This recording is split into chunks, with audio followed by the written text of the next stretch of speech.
Hey, this is Mike, and today I'm going to show you how to add a category to your reports, dashboards, or dashboard widgets view.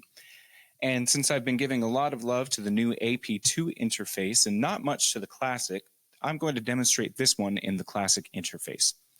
So if you've ever done any sort of custom reporting and you wanted to have a separate category to make it easier to classify which reports you've built or even which subclasses of reports that you've built, you'll want to add a category to help make it easier to sort.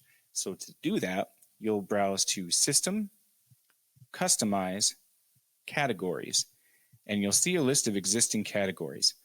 Press the green plus sign. You'll type in the name,